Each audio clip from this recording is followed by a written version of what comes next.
When I started here in Ireland, I really didn't want to answer the telephone. I'm afraid that, I won't be able to understand the accents. You could say we all sort of sound the same. Do you know what I mean? I don't think there's much of a difference now up and down the country, but there could be. And then 6 years later, or 6.5 years later, answering phone calls and then doing nursing over the phone would be my job. So, I really couldn't believe that, I'm doing this job right now.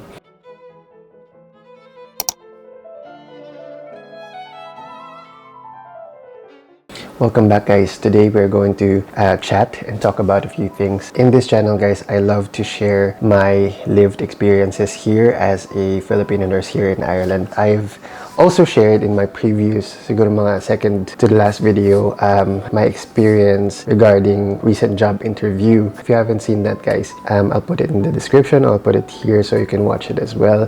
So I just shared panel interview, how it went, what questions they asked me, and all of those things.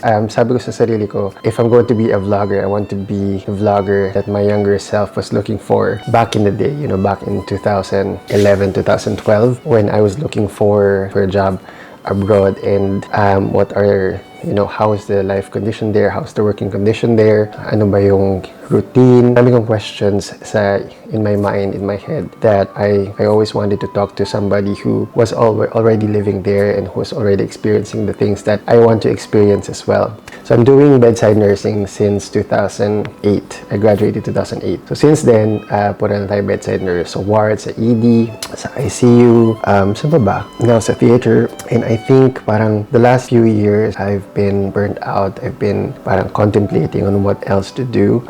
Some of my batchmates here and then progressed to, climbed up the ladder and became clinical managers or managerial position or post. Some of the friends who also was my classmate, she branched out from ICU nursing to being a research nurse. So it's an office job and hindi na siya bedside. I don't know if you guys can relate, but if you've been a bedside nurse for more than 10 years, I think at some point in time, medyo parang mapapag-isip ka na parang, will I continue doing bedside or what will I do? Alam mo, meron kang have this parang midlife career crisis now, where to go from here. In the last 2 months, guys, I did attend a job interview. One nga is yung for endoscopy nurse. I thought I didn't get the post because I didn't hear from the hospital for about 2.5 weeks, and they told me that they're gonna ring me just 1 week later after the interview, but they didn't. Anyway, when they rang me, they offered me this position, but I ended up not taking the job because when they offered me the endoscopy post, guys, hindi ko siya kinuha because I didn't like the schedule that I need to do. It's an 8 to 6 shift, Monday to Thursday or Monday to Friday.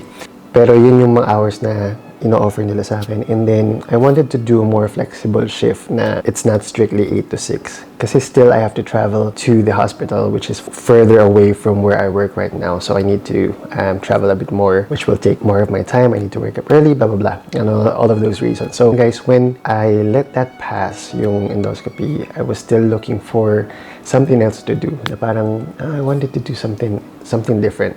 One day, may nag-email lang sa akin or nag-pop up lang sa email ko because I was subscribed to one of the job websites, Indeed.com, telephone triage nurse, which is a call center job for nurses. And I applied to this post 2 years ago, and then I was interviewed actually 2 years ago for this role. After the first interview, I thought it went okay, and then they said they called me back for a second interview, but then I had to go away for a holiday. So nung in-schedule nila ako for an immediate second interview, it didn't happen kasi umalis ako sa Ireland, umalis ako ng bansa. And then 2 years later, I submitted my CV again, and they interviewed me again for the same role, telephone nursing. I've been interviewed for this role like a month ago because this is a different role. I had to read about telephone triage and tinignan ko yung ano mga ginagawa as a telehealth nurse or all those things. Sinabi niya sa akin yung job offer. She told me about a couple of things, the details that goes with the job, annual leave, sick leave. This is a part-time job actually, guys. This is a few hours within the weekend, and then I get to keep my bedside nursing a few hours within the week. So I'm doing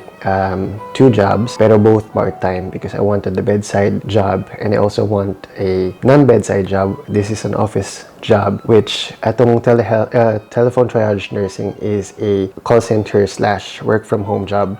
And then my real job, or my parang permanent job, is recovery nursing. So I want to share to you guys the first 2 weeks.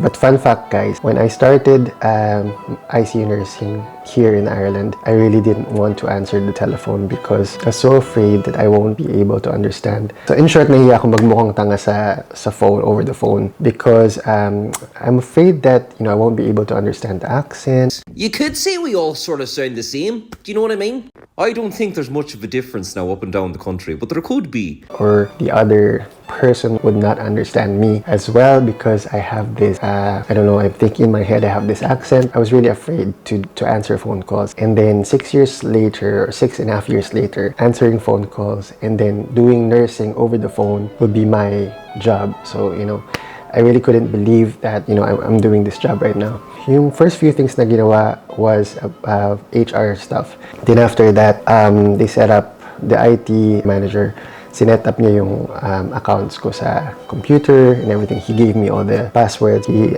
taught me how to use the phone. There's a specific phone for the call center and how to navigate, the system, how to use the system, the computer. So after part of that first day, I was just listening to the team lead. She was doing calls already. And then I was listening on the parang headset. There's a Y connection on her headset and my headset. So parang as she was doing calls, I was listening as well. It's still very early to say if I would, end up doing this for the long term. I'm still in training and I'm still adjusting with the job itself. I know before ako mag-jump from ICU to theater, I was thinking, what if hindi mag-work out? What if I make the wrong decision? What if I just stick to whatever I know sa ICU? Then again, you would never know until you try it yourself and until you put yourself out there and let yourself experience new things. And if you want to stay as well where you are, it's okay as well. Like, it's all a matter of preference. But in my case, I wanted to try different things, and I think at the end of the day, it will just all boils down to whatever works for you for the season of life you're in. I think because I'm in nursing, bedside nursing for a long time, I think it's really time for me to parang branch out a little bit, not to go totally out from the bedside nursing, but to try different things, try new things. And I'm not saying that all my experiences will be of value to you, and I'm not saying na parang whatever things that I did were the right things to do when it comes to parang choosing your career or choosing the right path, whatever. I'm just sharing whatever I've experienced, and if you can relate to that, then that's good. If not, then that's okay as well. Gaya nga sa nabasa ko dun sa book na The Gift of Imperfection, is that she said there, Brené Brown, yung author, she said that you have to be brave with your life so others can be brave with theirs. If you found value in this vlog, please don't forget to click the like button and subscribe to the channel. I would truly appreciate it. And once again, I'll see you in the next one. Bye. Welcome back. You can see my vacuum, which is not good.